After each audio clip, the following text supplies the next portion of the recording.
Bienvenue à tous. Merci de suivre la chaîne des histoires extraordinaires.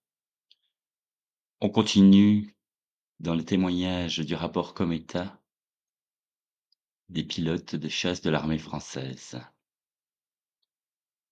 3 mars 1976. Ce pilote, ayant souhaité garder l'anonymat, les lignes qui suivent sont extraites de la déposition écrite qu'il a bien voulu nous adresser. Par la suite, il a fait connaître son nom.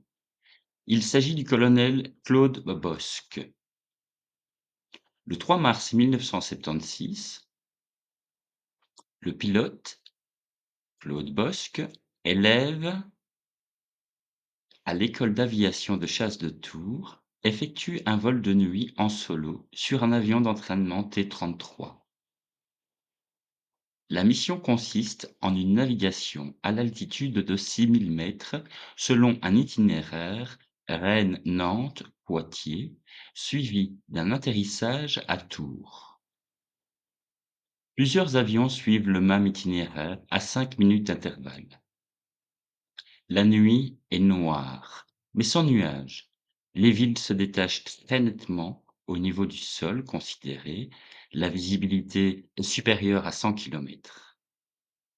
Alors qu'il est en vol stabilisé à l'altitude de 6000 mètres, à une vitesse de 460 km/h, le pilote aperçoit droit devant et très éloigné, en limite de détection des lumières au sol, ce qu'il pense être, dans un premier temps, le départ d'une fusée de signalisation de couleur verte. En 1 à 2 secondes, cette fusée dépasse l'altitude de son avion de 1500 mètres et semble se stabiliser dans l'espace avant de redescendre dans sa direction. Elle s'approche à une vitesse vertigineuse, à cap collision avec l'avion et emplit toute la glace frontale du cockpit. Pensant l'impact inévitable, le pilote lâche le manche et croise les bras devant son visage dans un geste de protection réflexe. L'avion est entièrement enveloppé dans une lumière verte très vive et phosphorescente. Le pilote perçoit une sphère qui évite son avion au tout dernier moment et passe sur l'aile droite en la frôlant, le tout en une fraction de seconde. Le pilote garde de cet incident le souvenir suivant. L'objet n'était pas très volumineux, à 1 à 2 mètres de diamètre. L'objet est prolongé d'une queue, comparable à celle d'une comète, également de couleur verte fluorescente. Le centre de l'objet est constitué d'une lumière blanche très vive, type feu de magnésium. Au total, l'observation a duré moins de 5 secondes. Le pilote, qui a été très choqué par ce phénomène, informe le contrôleur radar, assurant le contrôle de la mission. Celui-ci n'a rien détecté sur son scope radar. Au retour, 2 autres pilotes qui ont suivi le même itinéraire que le pilote déclareront avoir vu le phénomène, mais de loin.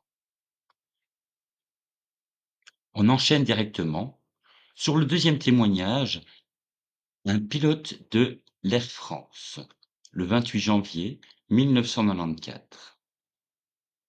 Jean-Charles Dubosc, le pilote, commandant de bord du vol Air France AF 3532, assurant la liaison Nice-Londres le 28 janvier 1994, est assisté de Valérie Chauffour, copilote, à 13h14, tandis qu'ils sont en vol de croisière à l'altitude de 11 900 mètres, aux environs de Coulommiers en Seine-et-Marne, par d'excellentes conditions météorologiques.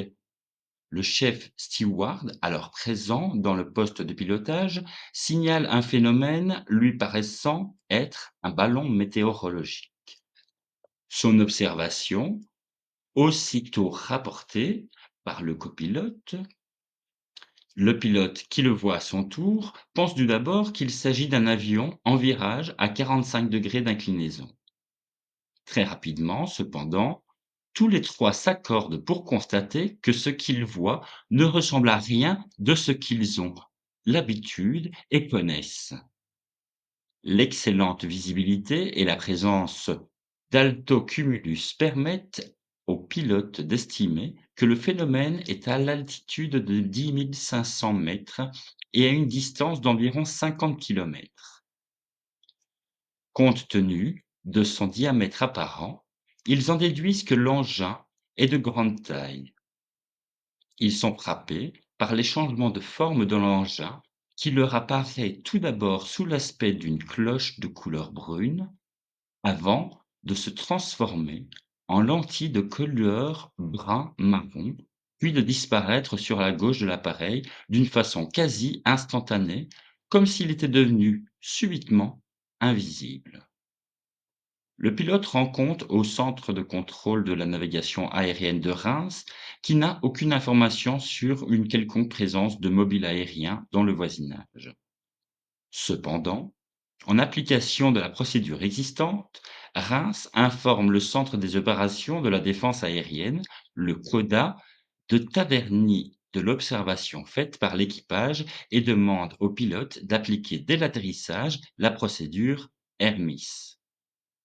Le CODA a effectivement enregistré au même moment une piste radar initiée par le centre de contrôle de 5 Mars-la-Pile, correspondant en lieu et en heure au phénomène observé.